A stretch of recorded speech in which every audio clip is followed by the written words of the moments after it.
Hey, what's up you guys? ShartimusPrime here, doing another movie review on the Teenage Mutant Ninja Turtles 2 Out of the Shadows. I finally saw this movie last night in 3D over at the Century 20 movie theater with my wife, lovely Charlita 1. We had meant to see it over the weekend, and we were just too tired on Thursday night, and then on Friday night, and then we actually went on Sunday, and then the power went out, and they gave us these guest passes. So we've got to see it last night in 3D. I'm going to do non-spoilers, and then I'll get into spoilers, okay? So first off, non-spoilers. If you're going to go watch this movie in 3D, you will be pleased. I enjoyed the 3D in this movie very much. You know in the trailer where they show Rocksteady on the big tank, and he's like, rah, and he shoots the missile right at you? In 3D, that part was freaking awesome. That came out great. So I was very happy with the 3D. Glad we saw it in 3D. I'm going to say, this movie was fun. I really enjoyed it. I really enjoyed the first one, too. I do not expect the same things that I expect from my Captain America, Civil War, and my Batman v Superman type movies than I do from Ninja Turtles. In a Ninja Turtles movie, I expect stupid and fun. That's really all I really want. I shut the brain off and just enjoy it. Just let the little kid in me just have fun and play. However, it's hard for me to shut my brain off completely, and there was a bit of stupid in this movie. So I will say that there was some dumb in it, but not as much dumb as we saw in the first one. Like in the first one, the whole thing with April O'Neil trying to explain to Whoopi that she saw the giant turtles and she has absolutely no proof. Like that was really, really dumb. That's like hardcore dumb. Everybody making the movie should have said something about that, you know, kind of like how everybody making the movie should have said something in Batman v Superman with the Martha thing. Like, don't you think the world's gonna think this is kind of stupid? Like, nobody thought that. Well, in this movie, I don't think there's anything that was as glaringly terrible as that. However, there was still some dumb.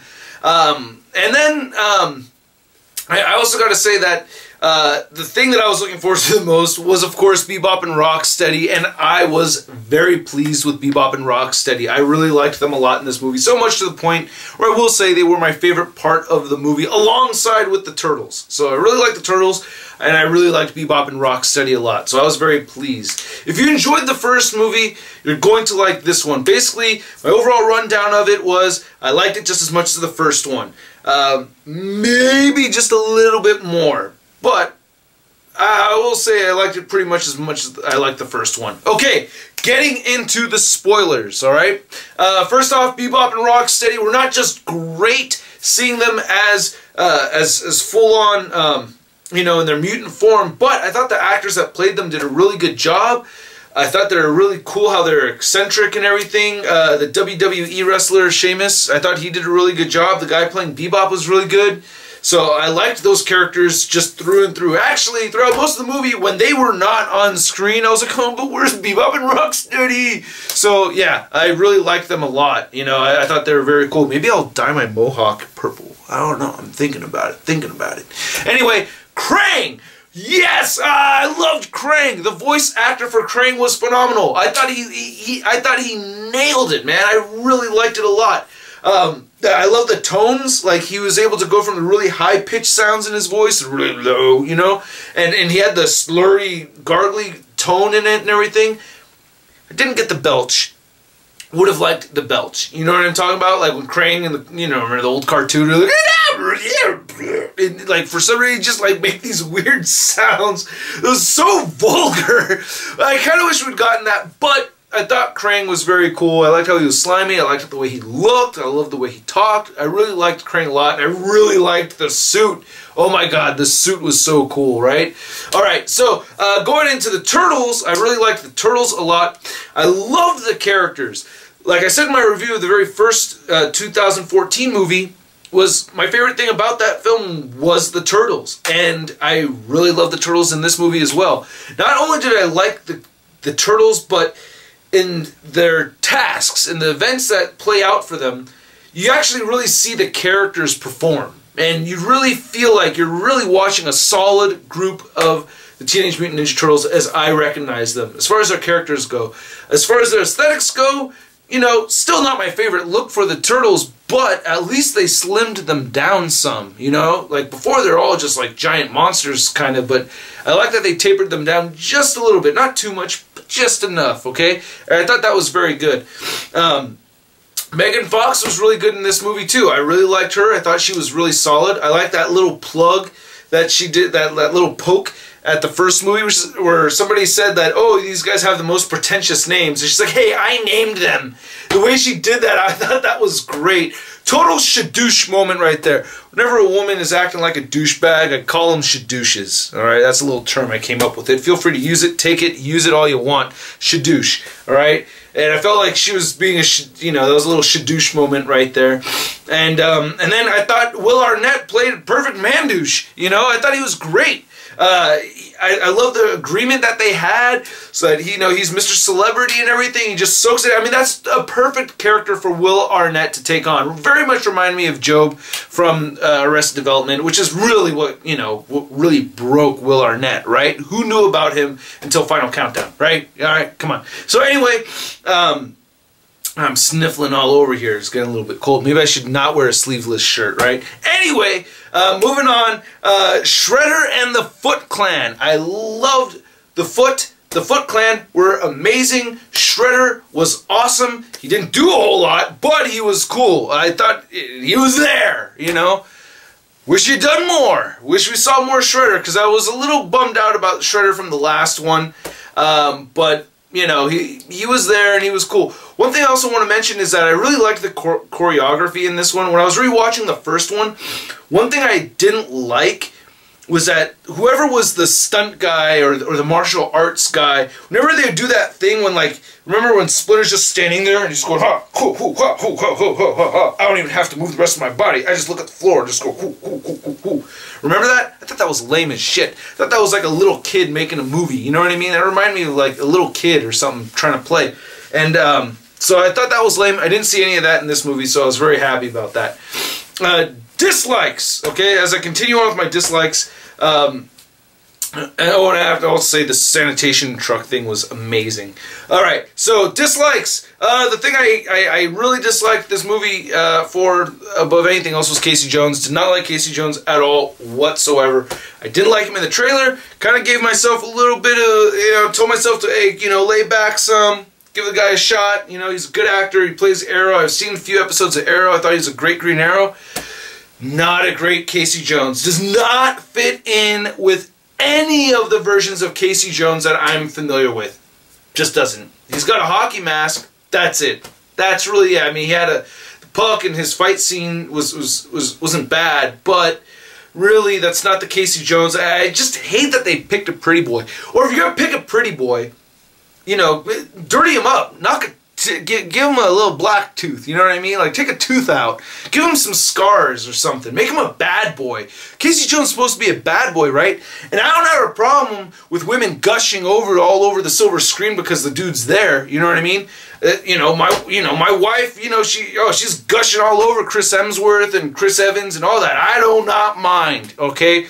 I am a fan of gushing.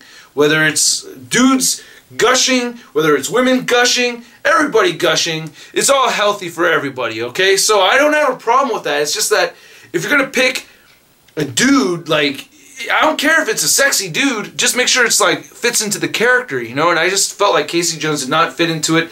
And then I didn't like that he seemed somehow managed to handle Bebop and Rocksteady single-handed all on his own. Did I miss something there? Or did Casey Jones all on his own beat up Bebop and Rocksteady while they each had motorcycles on top of it? I may have missed something there, but that's what I took from that. So I didn't like that so much. I didn't like how at the end of the movie we see the same fight scene that we saw at the end of the first movie. You know what I mean? Like, oh, they're really high up on a flat surface and they're fighting a giant robot thing. Like, oh, that's just like in the first movie, yes. And then not only that, it made me realize, hey, I don't think I remember seeing them fight very much throughout this movie. Like, when it got to that part, I was like, wait, when was the last time Leo took out one of his katanas? When was the last time Raph pulled out his sais? Like, I don't remember seeing a whole lot of action from the turtle. I felt like it had been a long time since I Like I saw the turtles fight, so I didn't really like that so much. I wish Krang stayed inside the damn suit. It doesn't make sense to me. Going back to the dumbs, it doesn't make sense to me. Logic, people! I mean, I shouldn't get mad about it, but I'm kind of sick of stupid shit. You know what I mean? It's like, I think what's happening here, and I saw it beyond the trailers review, and Grace said something about the box office and how, you know, basically people are getting frustrated with movies that do stupid stuff because we don't have to, because we have movies that are doing a lot more smarter stuff so that our expectations aren't so much lowered anymore. And I lower my expectations with the Ninja Turtles, but still, it's like, why does he have the suit if he's going to be crawling all outside around it? He's supposed to be a vulnerable brain, so he needs the suit. I remember the little toy I had of Krang. Before he had the giant suit, he had a little, you know, like little glass dome and these little metal legs and little metal arm things, right? Like, he needs protection. So why are you going to have him crawl all the way around? I mean, all it takes is for, you know, Raph to just give one stab right into the brain. Now he's gone, you know? So have him stay in the suit. I just didn't get that, and, you know, so for me that was a little bit dumb. Not really that mad about it. It's the accumulation of stupid shit in movies, you know, that in general just bothers me. You know what I mean? I don't know. I guess it's like the more I YouTube, the more I produce content, whether my content is just like a measly speck, alright? Like the production that goes into this stuff in my videos, especially with me just talking like this, like it's very, very minuscule. Yeah, I recorded a whole 20-minute thing that I'm going to delete because it's too long, but really, it's just so small, but I try not to, like, be stupid, you know? And it's like, I feel like people that make these movies gotta try harder at not being stupid. Just think for a minute, like, hey, do you think people might think that's hella stupid? Oh, yeah, that's kind of stupid. Maybe it's just stupid fucks out there making these movies in the first place. Like, for instance, Michael Bay in that Dutch Tilt, I think it's hella funny that he has to put his signature on it. That guy is a grade A douchebag, man. I haven't met him, so I don't really know him, but my perception of him is grade A ultimate douche. I've seen the behind the scenes of Transformers and stuff, and the way he talks to people, douchebag. And I swear that he jumped in this movie and was like, hey look, I know I'm not the director, but I'm producing this shit. Give me the damn camera. Dutch Tilt, yeah. Dutch Tilt, yeah. Cityscape, Dutch Tilt. Like, alright. I don't have a problem with the Dutch Tilt, but it's just kind of like, I just think it's just kind of funny that he has to like put his signature on it. Just, he has to do that. I don't know why this video is so aggro. I did enjoy the movie. I don't know why. I'm letting myself get pissed off about it. But for real, I'm not really that upset about it. It's the accumulation of stupid shit. I'm thinking of you, Batman versus Superman. Alright, anyway, Stockman. Baxter Stockman was great. I love Baxter Stockman. I love the way he looked. I love the way he acted. I love that they gave him the big glasses. When I see the big glasses, I'm like, oh, please turn into a fly in the next one. I want you to turn into a fly in the next one. That would be so cool. I saw Black Nerd Comedy's review, and I will say that, Andre, that guy is not you, all right? They don't owe you a dime, see? The big difference here, I mean, there's... The big difference between that Baxter Stockman and you is that I have never seen you wear a bow tie. Where's your bow tie, man? See, totally different people. No, I'm gonna say, when I saw that Baxter, I was like, man, I feel hella messed up because now every time I see a nerdy black dude, I'm thinking of Andre, Black Nerd Comedy. Like, now I've totally generalized any nerdy black guy out there as, oh, that's just like Andre. And then I go ahead and I see Black Nerd's review, and he's saying that Paramount owes him money for stealing his likeness. He was joking, but I totally support it. So Paramount, write Andre's check, alright? Give him his check.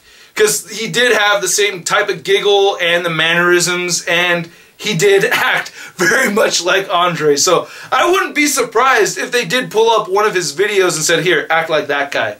You know what I mean? If they used Andre as a reference, here's a black nerd, act like him. So I thought that's, you know, I thought that was pretty funny. One of the biggest things that bothered me with this movie, though, was the whole thing with the ooze that will turn them into humans, and how Leo originally told Donnie that, hey, we're not gonna share this with the brothers, you know what I mean? Just keep it on the DL, you know what I mean? And then Mikey hears it and everything, and then they get this little inner drama about it. But at the end of the movie, we're like, so what do? We're gonna take the human serum, we're gonna turn it all into human and everything. And then Leo says, look, I'll leave it up to you guys, and steps back. Raph grabs this thing and smashes the shit against the wall. I was like, whoa, what the hell, dude? That's not cool. Especially because Michelangelo, the whole movie, wanted to be human, you know? And Donatello, he even got a taste of having the 5 fingers. Why would he not want to be human? I mean, he came up with this. He even tried it. Don't you think he wants to be human maybe a little bit? We definitely know Mikey does. But they got no vote. So it just went from one dictator to another, smashed the shit against the wall, and that's it. Done. Yeah, alright, we're turtles forever. Like, oh, come on, man. I was like, okay. I mean, it could have used just like a couple of lines back and forth. Like, hey, you know, we're brothers, right? We stick together, you know?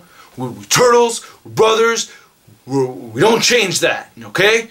And then they go, you know what? Yeah, alright. Yeah, we are brothers. We don't change that, whatever. You know what I mean? Whatever line that you want to write for it. And then he was like, okay, smash it. All right, turtle smash. Yeah, or whatever the hell they do. But just the way he did it was such a dick move. He just went from one dictator to the other, and that was it. So, okay, that's how the turtle family works anyway. All right, so overall, I did enjoy this movie. I did have fun. I have my complaints because it is... I have reduced my standards to accepting that there is a certain amount of stupid shit in these movies. If Michael Bay's name is attached to a movie, now I expect a certain level of dumb shit. Just like when I see Zack Snyder's name attached to a movie, I expect some dumb shit. Because some of these guys are dumbasses. Like, that's really when it comes down to. You start to realize, like, hey, the Russo brothers are kind of smart, you know? Michael Bay is kind of dumb. Like, it's like they're just different people. And Zack Snyder, man, you really did some stupid shit with Batman vs. Superman, you know? Even though I did like Batman vs. Superman, it's just I had somebody ask me recently, hey, should I go see Batman vs. Superman? And I said, no, you should not. I liked it. I'm a dork. I like all my dorky, nerdy movies, so I have to watch them. But will I recommend it to anybody? No, I will not. Because it's too stupid. You know, I would like to recommend it to other people so it's not stupid. So yes, I enjoyed my Teenage Mutant Ninja Turtles movie, but do I recommend it to people? Well, look, you gotta really love the Turtles, you know, you gotta love the Turtles, or else you're gonna just think it's stupid. I wish they didn't all have to be stupid, or all of them except Marvel movies be stupid, right? The Marvel movies are smart, and everybody else making these other movies are straight dumbasses. I'm trying to think of another superhero movie that's not Marvel, that doesn't have such a strong element of stupidity involved in the creation of the film. You know what I mean? You can think I'm being a little bit harsh and I'm ranting about it, but really, the age of stupid shit in our movies should come to an end. Okay? It really should. Just let it be 100% fun without being... We're in our 30s! Alright? I know I'm supposed to shut my brain off and enjoy the movie, and I know it's for the kids too, but you know that it's 30-year-olds that grew up with this, had some kids, and then now they're taking their kids with them, so now you got parents and kids enjoying these movies. It doesn't have to be so stupid, and you don't have to reduce kids' expectations at such a young age for stupid shit on top of it. Alright, I'm sorry to rant so much. I don't know why I went off. Like I said, it's not like I hated this movie. You'd think I'd hate it by the amount of anger I'm expressing in this video, but I really didn't hate it. I really enjoyed the movie. If you love the Ninja Turtles, you're gonna love this movie too, okay? You will like it, at least. And I really did enjoy it. And I look forward to seeing it again once I buy it on Blu-ray. Alright, I'll catch you guys later. Peace!